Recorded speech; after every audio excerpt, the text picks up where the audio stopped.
Je voudrais d'abord dire dans quel état d'esprit je pense qu'il faut parler de ce qui est quand même une atroce tragédie.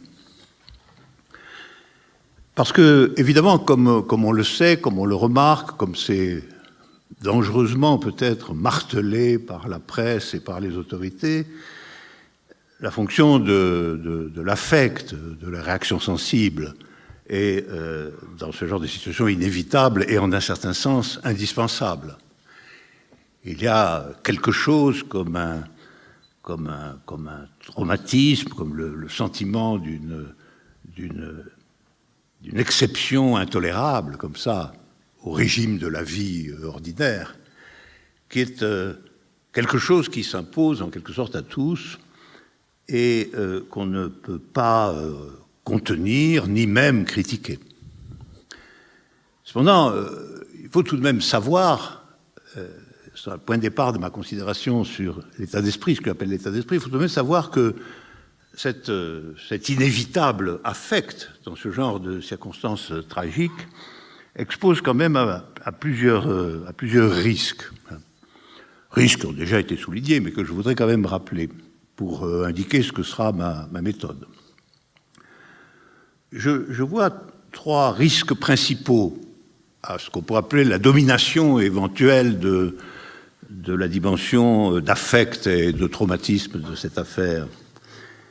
Le premier, c'est tout de même d'autoriser l'État à prendre des mesures inutiles et inacceptables à son propre profit, en un certain sens. Et c'est une conséquence pratiquement inévitable. L'État est brusquement mis sur le devant de la scène et il retrouve momentanément, ou il croit retrouver, une fonction de représentation symbolique, d'unité de la nation, etc. Ce qui, j'y reviendrai, nous permet de percevoir dans le personnel dirigeant une assez sinistre mais évidente jouissance de cette situation criminelle. Au regard de tout ça, il faut quand même garder une mesure, c'est-à-dire rester capable de mesurer dans ce qui est fait, dans ce qui est prononcé, ce qui est inévitable et nécessaire et ce qui est inutile ou inacceptable. C'est la première précaution que je vois, une précaution de mesure au regard du caractère, encore une fois, je le répète, inévitable et indispensable de l'affect. Le deuxième risque de cette domination du sensible, appelons-le comme ça, c'est de renforcer les pulsions identitaires. C'est un mécanisme naturel, là aussi.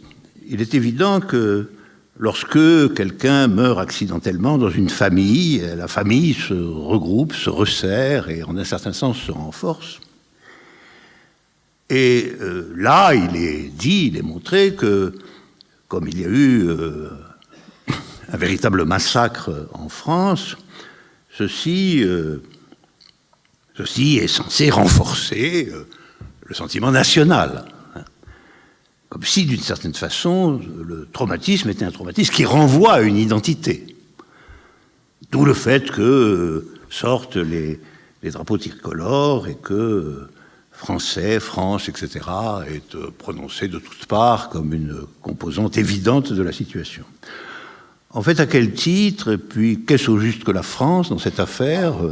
De quoi parle-t-on aujourd'hui quand on parle de la France et des Français? Ce sont en réalité des questions très complexes. Il faut garder la conviction qu'elles sont complexes, au moins.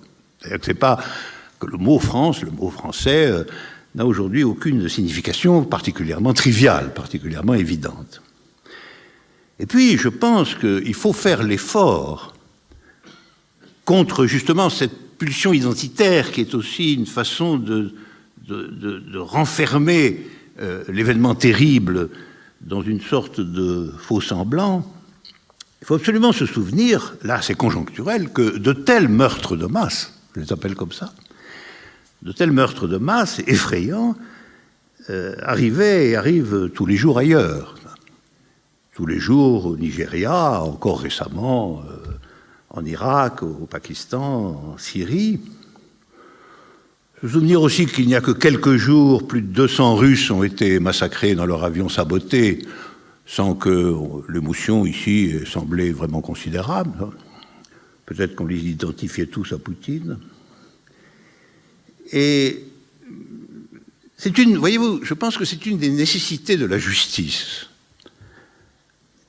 d'élargir toujours, autant qu'elle le peut, l'espace des affects publics, de lutter contre leurs restrictions identitaires, de se souvenir et de savoir que l'espace du malheur est un espace que nous devons savoir envisager en définitive à l'échelle de l'humanité tout entière et que nous ne devons pas clore dans des déclarations qui le restreignent à l'identité. Sinon est attesté à travers le malheur lui-même que ce qui compte, ce sont les identités. Et en définitive, ceci est une perception périlleuse de l'événement tragique lui-même, parce que, inévitablement, il transforme la justice en vengeance. Évidemment, la tentation de la vengeance en tant que subjectivité et action, la tentation de la vengeance dans ce genre de crime est une tentation, elle aussi, en un certain sens naturelle. Mais il faut se rappeler que, du point de vue de la destinée de l'humanité tout entière et de ce qu'est la justice, la vengeance ouvre toujours un cycle d'atrocités.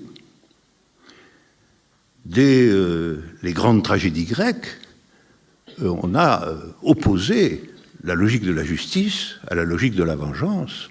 C'est le sujet fondamental de l'Orestie d'Échille. Et la restriction identitaire de la tragédie, c'est tout de même le péril de la concevoir comme une vengeance. Oui, nous allons à notre tour tuer ceux qui ont tué, voilà. Et peut-être, en effet, y a-t-il quelque chose d'inévitable dans le fait de tuer ceux qui ont tué, mais enfin, il n'y a pas lieu de s'en réjouir. Il n'y a pas lieu de le clamer ou de le chanter comme une victoire de la pensée, de l'esprit et de la justice. La vengeance est une donnée primitive. Et cela, c'est ce que déjà les Grecs nous ont appris il y a longtemps. De ce point de vue-là, je voudrais aussi m'inquiéter même de choses qui ont été saluées comme des évidences. Par exemple, la déclaration d'Obama. La déclaration d'Obama qui n'avait l'air de rien, qui consistait à dire que ce crime terrible n'était pas seulement un crime contre la France, un crime contre Paris, mais un crime contre l'humanité.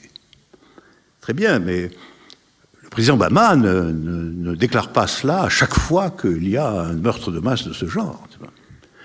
Il ne le fait pas quand les choses se passent lointainement dans un Irak devenu incompréhensible ou dans un Pakistan brumeux.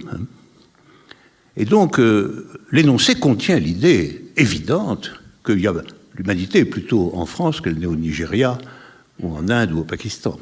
C'est-à-dire qu'elle est en Occident. Et ceci sera réarticulé sous une autre forme sur laquelle je reviendrai, qui est l'opposition des barbares et des civilisés. Il est tout de même scandaleux du point de vue de la justice de laisser entendre, même sans le vouloir, même indirectement, qu'il y a des parties de l'humanité qui sont plus humaines que d'autres. Et je crains que dans cette affaire, cela ait été fait et cela continue d'être fait. Je pense qu'il faut rompre avec l'habitude très présente, y compris dans la manière dont les choses sont racontées, présentées, disposées ou ne le sont pas, l'habitude de penser qu'un mort occidental, c'est terrible et que 1000 morts en Afrique, en Asie ou au Moyen-Orient, ça n'est finalement pas grand-chose. Ça, c'est tout de même l'héritage de l'impérialisme colonial. C'est l'héritage, l'habitude de l'Occident, ce qu'on appelle l'Occident, les pays avancés, les pays civilisés, les démocraties, comme vous voulez, de se considérer comme représentant l'humanité tout entière et la civilisation humaine en tant que telle. C'est le deuxième péril. Et puis il y a un troisième péril qui est dans cet abandon éventuel à l'affect, qui est de faire exactement ce que les meurtriers désirent, c'est-à-dire obtenir un effet démesuré, occuper la scène interminablement et de façon anarchique et violente.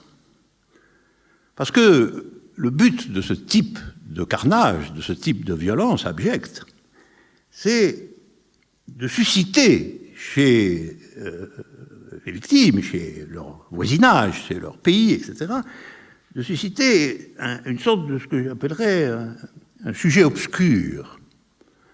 Un sujet obscur à la fois déprimé et vengeur. Sujet obscur à la fois déprimé et vengeur qui se constitue à raison du caractère de frappe violente et presque inexplicable du crime, mais qui est aussi une stratégie. Stratégie qui justement repose sur le fait que la raison va disparaître, l'affect va prendre le dessus, et que donc on aura le couple de la dépression abattue, je suis hébété, je suis choqué, etc., et finalement de l'esprit de vengeance qui va laisser faire à peu près n'importe quoi. Or, ce sujet obscur, qui est souvent la construction des actes de ce genre, qui sont des provocations fascistes, j'y reviendrai, mais l'effet des provocations fascistes, c'est de provoquer chez celui qui est visé cet obscurcissement, ce sujet obscur, qui est un mélange de dépression et d'esprit de vengeance, et qui, il faut le dire, est capable à son tour du pire, comme par une sorte de fondamentale contagion. Alors, pour parer à ces trois risques, je pense qu'il faut parvenir à penser ce qui est arrivé. Il faut parvenir à le penser, et il faut partir de l'hypothèse assez dure, en fait, dans son exercice, qui est que rien de ce que font les hommes n'est inintelligible. Dire « je ne comprends pas, je ne comprendrai jamais, je ne peux pas comprendre », c'est toujours une défaite. Et c'est une défaite toujours très cher payée. On ne doit rien laisser dans le registre de l'impensable. C'est la vocation de la pensée pour pouvoir, entre autres choses, s'opposer à ce qu'elle déclare impensable que de le penser. Bien entendu, il y a des conduites absolument irrationnelles, criminelles, pathologiques, mais justement, ce qui est irrationnel, criminel et pathologique constitue pour la pensée des objets comme les autres, et il ne laisse pas la pensée dans l'abandon ou dans l'incapacité d'en prendre la mesure. La déclaration de l'impensable, c'est toujours une défaite de la pensée, et la défaite de la pensée, c'est toujours la victoire, précisément, des comportements irrationnels, criminels et pathologiques. Alors c'est pour ça que je vais tenter ici, devant vous, une sorte d'élucidation de ce qui est arrivé. Je vais en quelque sorte le traiter comme un des nombreux symptômes actuels d'une maladie grave du monde contemporain, de ce monde en son entier, et je vais essayer d'indiquer les exigences ou les chemins possibles d'une guérison à long terme de cette maladie, dont la multiplication des événements de ce genre dans toute une partie du monde est un symptôme particulièrement violent et particulièrement spectaculaire.